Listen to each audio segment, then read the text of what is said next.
Bow. How's it going?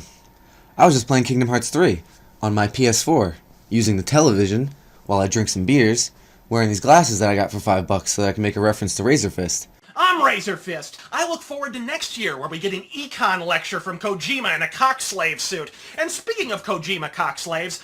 Recording with my camera, to edit on my computer, to upload to websites, using the internet. All of this while living in a house much like the ones that I build for a living. And guess who didn't contribute the skin of a rat's dick to any of that? Hello, everybody. I'm so excited to be hopping on here, Senator Sanders' account, and we're here in Kansas City to rally for Brett Weldon. Flip this seat red in November. Like, yeah. You know, the benefit of capitalism is that you engage in voluntary trade. It is the system that, unlike all the others, has lifted more people out of poverty over the course of human history than any other system. Well, so I think that those things that you talk about, that you discuss, are part of the force of human evolution. Socialists act a lot like teenagers. It's not a coincidence that a lot of socialists are teenagers. They sort of work, doing nothing substantial, so as long as they keep quiet, people generally ignore them. However, they start to become irritating because socialists, like teenagers, seem to be the ones that are the most vocal about telling other people how they should spend their money and how they should act. I don't need moral arguments from teenagers who just stopped shitting their pants a little over a decade ago, and I don't need economic arguments from people who haven't made anything that earned $1 in their fucking lives. What pisses me off when these people start to throw around moral arguments for their half-baked economic system can be explained with the analogy of the pirate ship. You got a fisherman who catches the fish, so we have food. A chef who prepares it so that we can eat it. A deck swab who cleans up after so we're not walking around in our own shit. And a captain who steers the ship so it doesn't crash into rocks. And then a socialist who tells us how to distribute the fish. You don't create anything. You should have the quietest voice because you are the least valuable member of the ship. You should be glad to be here in a cool ship made of cool shit that you can't and don't help make. Nevertheless, start telling other people what to do. What did she ever make? A drink? I make drinks too, and I'm gonna need a pretty strong one after listening to Alexandria's high school Starbucks Marxist bullshit. Is it a coincidence that most socialists don't have real jobs? No. Socialists don't have real jobs because their job is to redistribute what you make. They don't add a fucking thing to society, yet they have the loudest voices when they should be the ones shutting the fuck up the fastest. Rich people aren't immoral, and America isn't immoral for having them. The reason we have all this cool shit that we have is because some people work hard, developed talent, and found some luck. And good for them. The reason that some people, as you say, work 100 hours a week and can't feed their kids isn't Jeff Bezos' fault. It's the fault of the same banks that finance your campaigns and charge people upwards of 50% of their income for their rent. Some rich abuse people, like Wall Street bankers who gambled on derivatives and crashed the economy. You should be pretty familiar with these people.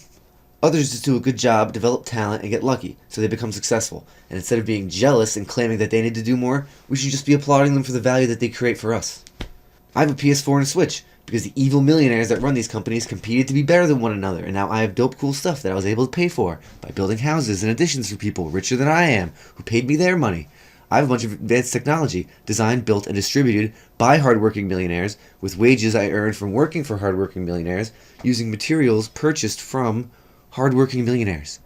You never paid anyone anything, you never made anything. Now, I'm not saying millionaires and billionaires are inherently good people just because of the value that they add to society. I am saying, though, that they are exceptionally useful to the average person, and therefore far more valuable than any politician. Your job as a politician is to figure out how to get the maximum value out of these people for us, not scare them away with draconian taxes and punish them financially for being successful financially. Socialists are worthless to society. You know what a socialist community organizer like Alexandria Occasionally Coherent would get if she walked up to the gates of an apocalyptic society and wanted to get let in? She'd get a head start. We're nice here. We'll give you a head start before we hunt you for meat. You're contributing nothing to society and should shut the fuck up when it comes to the people who run the companies that design the microphones and cameras and speakers that you use to spout your socialist Candyland bullshit. Alexandria Occasional Cortex is immoral. I'm not RazörFist, but I'm copying his outro for this one because it was a rant longer than Dennis Miller's intestinal tract after 3 rounds with Mike Tyson and Pope Francis with a bag of snakes. I don't even know what I'm saying. I'm Wacky P. God fucking speed!